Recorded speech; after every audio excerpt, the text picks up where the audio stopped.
Wow, a lot of these products I've been using for 4 years. That's kind of insane. So it is something that we're just gonna constantly have in our household. I cannot do my makeup without it. One that a lot of you guys know me for, and no, I have not stopped using it since the day I met it. Minasan konnichiwa, this is Tina and welcome back to my channel. In this video, we're gonna be talking about the best toners and essences of 2024. If that sounds like your thing, then please go ahead and channel登録しちゃってください.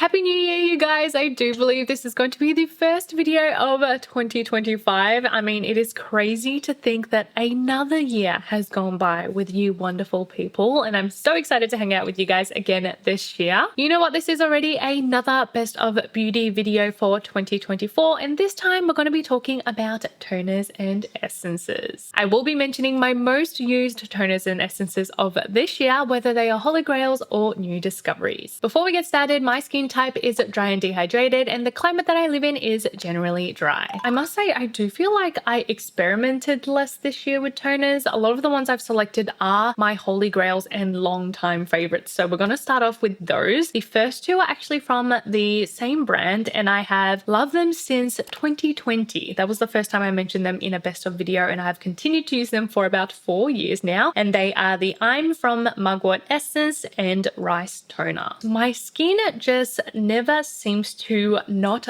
like them, if that makes sense. I will stop using them for a little while, and then whenever I go back to them, I'm like, why did I ever stop? Like, they're just so good and my skin loves them. They were both also included in my skincare box with Wish Trend this year, which you guys honestly loved. I'm considering bringing it back because a lot of you guys have requested it, so let me know in a comment if you do want to see that kind of Tina's Treasures skincare box come back again. The Mugwort Essence is perfect for when my skin is irritated. It really does soothe it down instantly. Not when it's like allergic reaction irritated, but just on my day-to-day, like, oh, I'm feeling a little iffy today. Also after I shave my face, this is the one that I always use. If you do have oily or acne prone skin, you will prefer this one. And then the rice toner, I feel like I didn't use quite as much this year, but I did take both of them whenever I travel. I generally take a mini size bottle whenever I travel.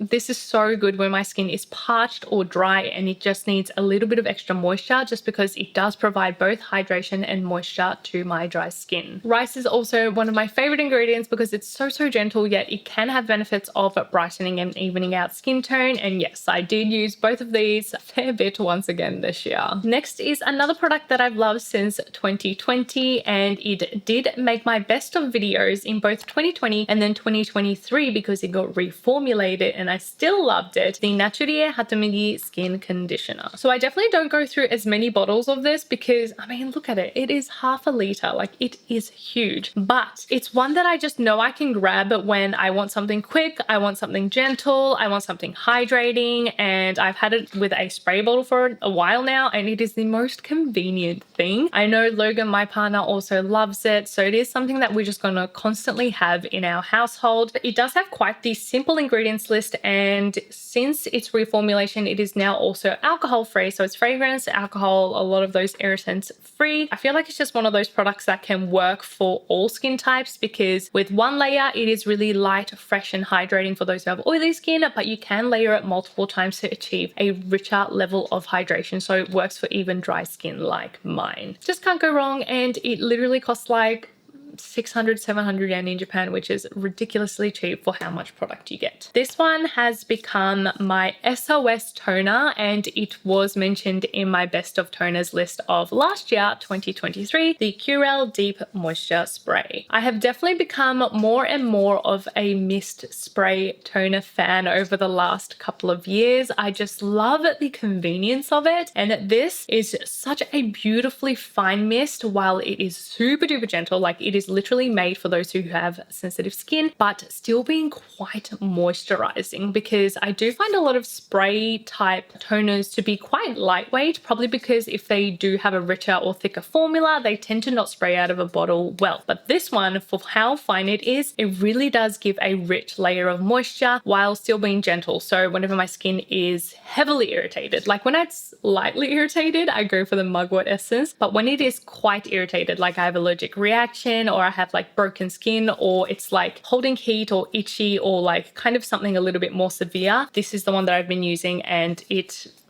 fail safe. Like, it always gives me hydration without further irritating my skin. So yeah, I've been through a couple bottles of this now. I always try to find the 2-pack in Japan because I like to keep the big bottle at my house, and then whenever I travel I tend to take the small bottle with me. More of a recent addition to my holy grails, but I feel like it's going to be sticking around for a while. The last kind of holy grail all-time favorite item is, I feel like, one that a lot of you guys know me for, and no, I have not stopped using it since the day I met it. I first mentioned it in my 2020 best of video. Wow, a lot of these products I've been using for 4 years. That's kind of insane. And it is the Dohwa First Spray Serum. I will be honest, I almost exclusively use this one paired with makeup these days. I don't really use it alone as a skincare item unless it's like a really dry winter. I generally just use it when I want to finish off my makeup. It really does make everything stick well to the skin. It gets rid of any unevenness of your makeup, and obviously it gives you that glow. Like today I have used it and people always comment on my videos of like, what makeup base did you use? Like, what foundation have you used today? And it's usually not the same foundation. I use a variety of different types, but the one thing that never changes is that I always finish off with the Dohwa mist. That's what gives it this glow. So if you want to achieve this like kind of glowy skin finish, just try this. I mean, I've talked about it literally countless times on my channel. I cannot do my makeup without it. That's the thing. Like, it is always the one I finish on, and of course I travel with it too because I'm never without it. That is the last holy grail that I still continue to use this year. Okie dokie, now we're going to move on to kind of the newer discoveries of this year, and I do have another mist toner. As I said, I'm recently obsessed with them, and it is the Nameraka Honpo Micro Lotion Mist. The convenience of a spray type toner, and not just a regular spray but the aerosol type spray, they're just so fine yet hydrating and so easy to use. This one, compared to the Curel, is a lighter, fresher finish. So I do like using it when I'm hot, like in summer, or I just need a really light layer of hydration and I don't want anything too rich. This was the one that I was using. Unfortunately, this one is completely empty. I did recently empty it. I did buy this product on a whim last time I was in Japan, and did not realize that this was the jumbo size of the product, and unfortunately this time around I didn't find this jumbo size anywhere. Honestly, I feel like they should just sell this big size because it is that good of a product, and it also lasts way long, obviously, and you don't feel like you have to be stingy with the amount of product you apply. Whereas I bought a couple of the smaller bottles in the different variety last time I was in Japan, and I feel like I'm just going to go through them so quick. I don't know why I'm pleading in this video, but Nameraka Honpo, if you're watching this, please make it big size again. Like with all of their products, they use many soy extracts as the main ingredients. They specifically highlight fermented soy milk in this one, as well as ceramides, and it is added fragrance, colorant, and mineral oil free. Whenever I needed a nice quick layer of hydration, this was the one this year. Next, I have the best jumbo toner discovery of this year, and it is the unlabel Moist Botanical Lotion. This is probably super weird because I don't think I've ever mentioned this toner on my channel before, but obviously I've been using it for quite some time, and it's kind of like the hidden gem in my bathroom, I guess, because it's so big, it just sits there. It's a pump bottle, so it's just so easy to reach for all of the time, but I never, I guess, thought to mention it in my videos. So here she is. They have Unlabel Lab, they have Unlabel Lab Hair Care, they have multiple different brands, but this is their Moist Botanical range, which is supposed to focus on moisturizing the skin, but with naturally derived botanical kind of plant ingredients. The lineup is super duper simple, as well as the packaging, as you can see. And on the front, they do highlight that it is good for sensitive skin, it is high moisturizing and free from a lot of additives. I'm going to read it off, but they say it's free from added fragrance, colorant, mineral oil, parabens, any animal derived ingredients, alcohol, something else I cannot read, silicone, and talc free. That's all the things that it is free from. And as I said, all of the ingredients are kind of plant derived ingredients. The main ones they highlight is Hatomugi once again and centella, but they do also have peony leaf, angelica root, bilberry, marshmallow root, chamomile, sage, yuzu, horse chestnut, skull cap ingredients, which all of them do generally kind of soothe and moisturize the skin. And I must say that is pretty much simply what it does. does. It's nothing special, I must say, but it is super duper easy to reach for, as I said, because it is such a big pump bottle. In Japan, it retails for under 1,000 yen for 500 mils of products, so that is less than $10 for half a liter of toner. Once again, almost as affordable as the Hatomugi, and it is just a good level of hydration. The texture is a tiny bit more viscous than just like water-like texture, but you can layer it and it doesn't feel sticky at all. I also do love using it to do my DIY kind of cotton packs because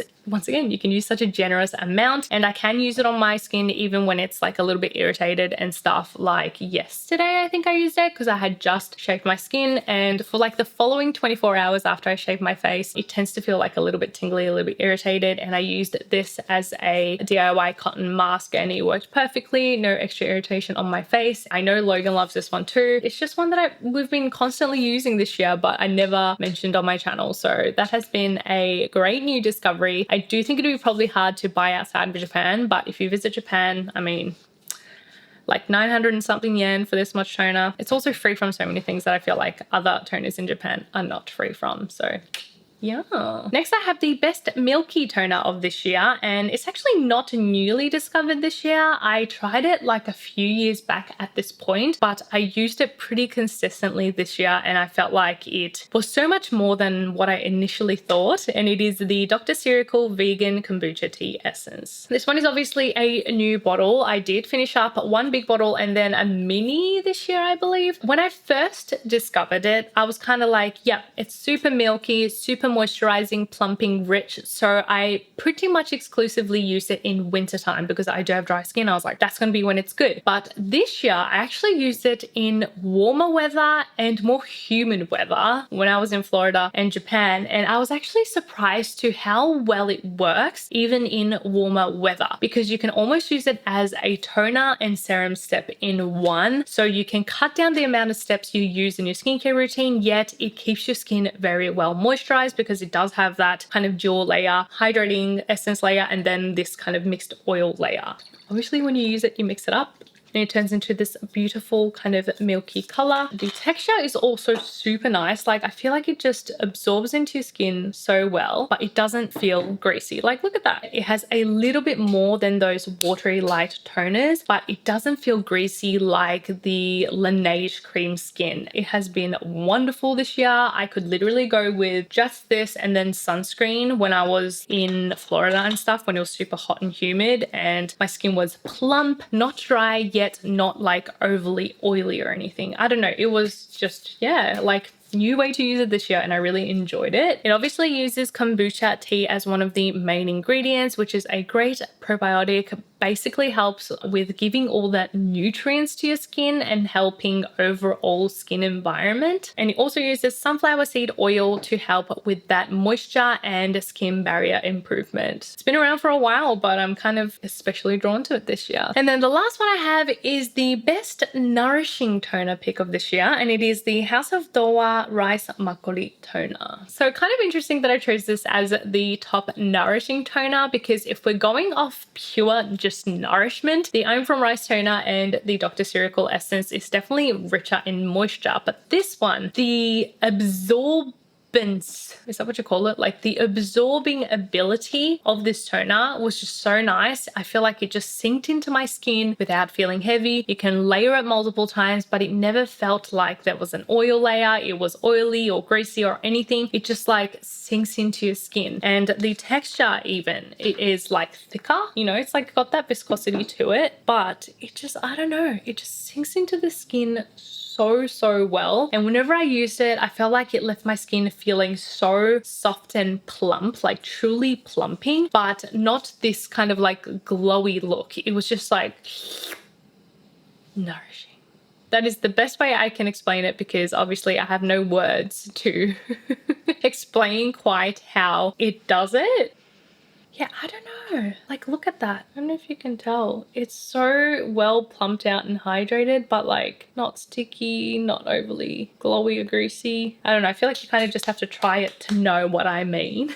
It obviously uses makgeolli as one of the main ingredients, which is Korean fermented rice wine. It is very rich in galactomyces ferment filtrate, which is basically just like fermented rice, but one of my favorite fermented ingredients. And then it does also include rice extract as well as rice bran extract. Basically, all of those help to improve skin barrier, even out skin tone, moisturize, hydrate. Again, I love rice in my skincare, but with it being fermented, it kind of gives extra nutrients to that rice ingredient. I will say the one thing that might put people off of this one is the scent. The fermented rice, like the makgeolli, does have its distinct scent to it. So they obviously added fragrance to kind of help mask that a little bit. And it still just smells like rice wine or fermented rice, which if you don't know what it smells like, go smell it, I guess. But for me, it also just smells like sake, which is basically the same thing, like Japanese rice wine. So I'm pretty used to it, and the smell honestly does not bother me whatsoever. But I know for some people it might be slightly off-putting. So yeah, just consider that if you are sensitive to fragrance. But yeah, that is the last to make my list of best toners and essences this year. All right, you guys, well, I hope you enjoyed another one of my best of beauty videos of 2024. Even though it's 2025, we're going to keep them going because we do have a number of them to come. If you do want to hang out for a little bit longer, make sure you select one of these videos to watch because I would super duper appreciate it, and I will see you in the next one. Bye. Mwah.